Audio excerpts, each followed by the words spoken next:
काल दिवसभरामध्ये तुफानी वाऱ्यासह झालेल्या अतिवृष्टीमुळे वसई विरार नालासोपाऱ्यामध्ये अनेक झाडं जे आहेत हे उन्मळून पडलेले आहेत। मी आता विरार ते नालासोपारा या लिंक रोडवरती उभा आहे। आपण बघू शकता की हे झाड जे आहे भलं मोठं झाड आहे जे की मुळासकट या ठिकाणावरून उन्मळून पडलेलं आहे। आपण बघू शकता आणि या झाडामुळे पूर्ण रस्ता जो आहे विरारकडे जाणारा हा रस्ता पूर्णपणे बंद झालेला आहे।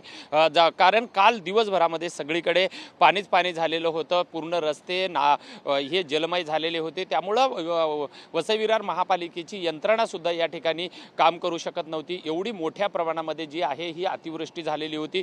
हे झाड जे आहे हे काल सकाळी झाड उन्मळून पडला असल्याचं सांगण्यात आलेलं आहे। अशाच पद्धतीनं वसवाल नगरीला सुद्धा मोठ्याचं झाड हे पडलेलं आहे। सध्या या झाडांमुळे मात्र रस्ता मोकळा असल्यामुळे कुठल्याही वाहन किंवा या ठिकाणी कोणतीही जीवितहानी झालेली नाही आहे। आणि असे वसई विरार नालासोपाऱ्यामध्ये मोठ्या प्रमाणामध्ये झाडं पडलेली आहेत, ज्यामुळं या ठिकाणी मोठ्या प्रमाणामध्ये नुकसान सुद्धा काही ठिकाणी झालेलं आहे।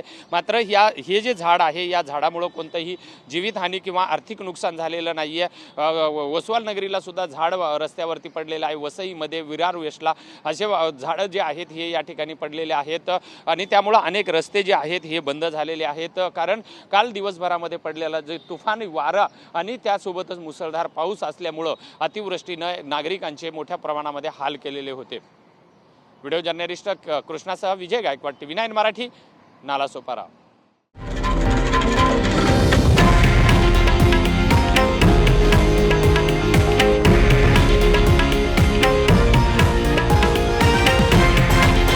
हे आहे देशातील नंबर 1 न्यूज नेटवर्क आणि आपण पाहत आहात TV9 मराठी, एकमेव।